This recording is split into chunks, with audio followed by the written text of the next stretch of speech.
Right, welcome back, everybody. Did I tell you the news? I'm not sure if you've heard it as yet, but Janet Jackson is pregnant. I don't know if that's such big news, but I think it's great news, never mind big news. I mean, she's turning 50 this month. I think, in fact, it's on the 16th of May, and she's just announced that her and her husband are expecting their very first child. So at the age of 50, Janet Jackson is giving birth to her first child. I think that's absolutely wonderful. And where do you get that? All on social media.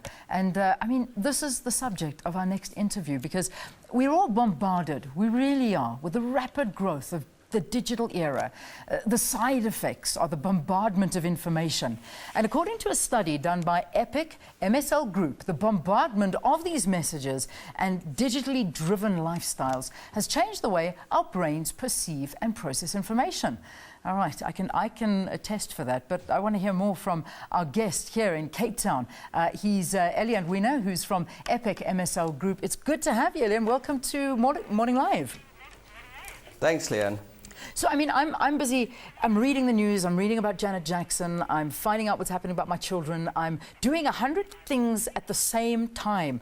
My brain is wired completely different to how it was 10 years ago, and I imagine I'm not alone in all of this.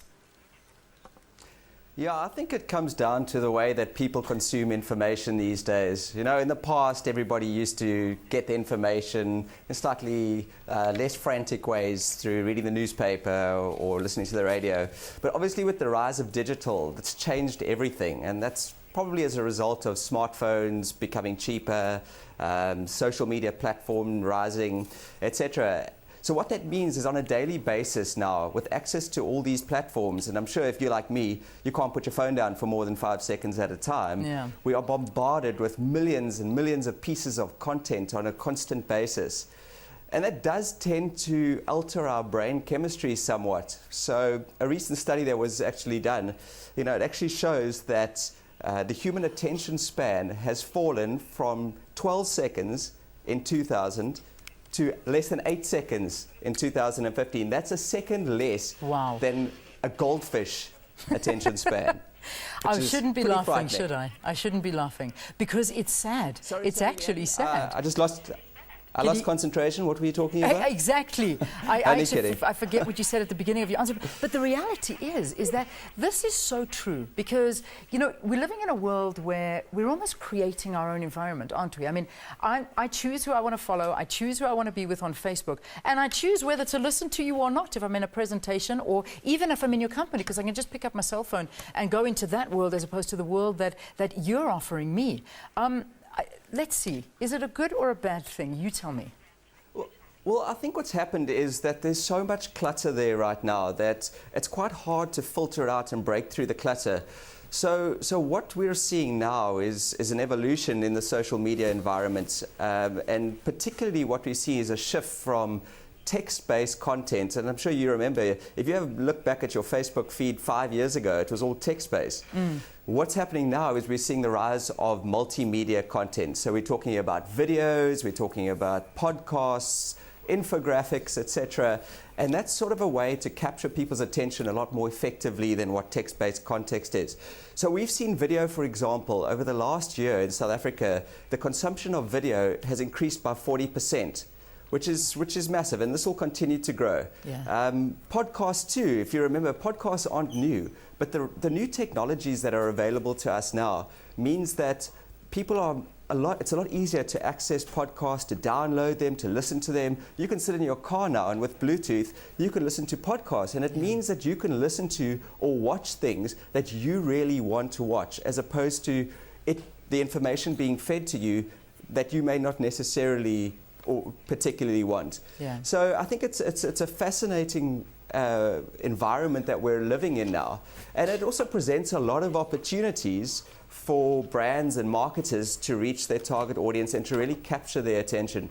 It certainly does, because I mean, if you're not a part of this space, you're going to lose out, and you'll see some brands and some companies that perhaps haven't moved with the times, haven't adapted to this new way of thinking, this new way of marketing, and they've fallen by the wayside, because people do not want to be, you know, like you're saying, you don't necessarily want to listen to what we want you to listen to. You want to listen to what you want to listen to, and that's just the way things go. So what's happened to people that haven't gone along with this and companies that don't move with this digital era? Well, we're definitely seeing a massive shift towards the multimedia content side of things amongst brands. So if you have a look at it, some of the studies that have been done show the engagement with more visual content is definitely preferable and leads to much higher engagement levels.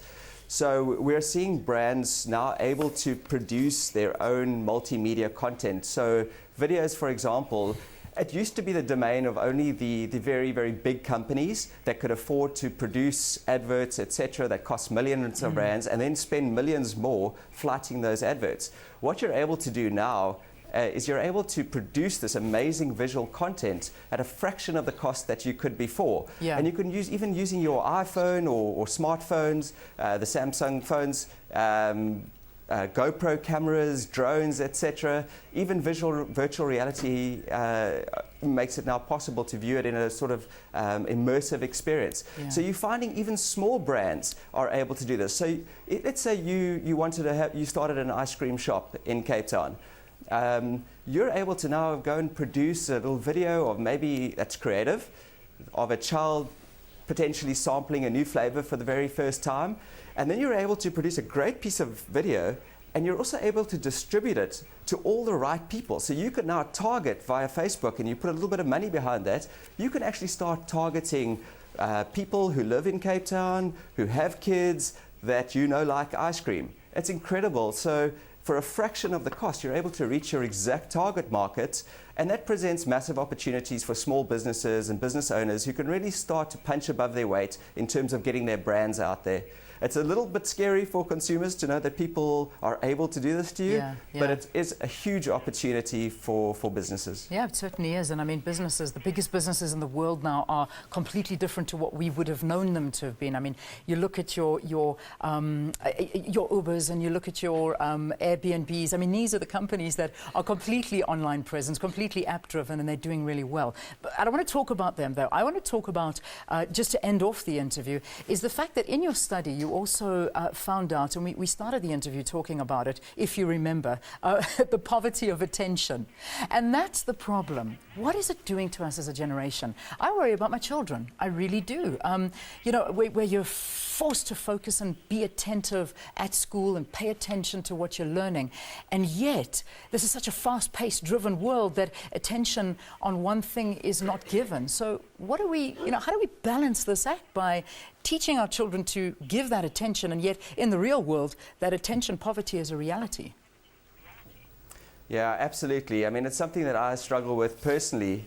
It's having access to first, second, third screens sometimes, and really trying to focus your attention on some things. And I think the important thing is there, I mean, on the positive side, it enables you to sort of filter out the things that you don't want, and you don't spend time being exposed to information or issues that you don't care about.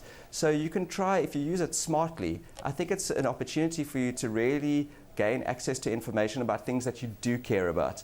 Yeah. But at the same time, I think we have to be very careful that we don't become goldfish, to be perfectly honest. And I think we need to limit our time. We need to still spend time. I still believe that we need to spend time with more traditional media on things like books that do hold a longer attention span.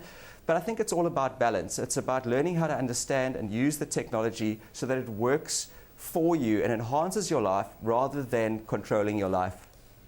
Well, there you go. Good words. Thank you so much for joining us here on the program.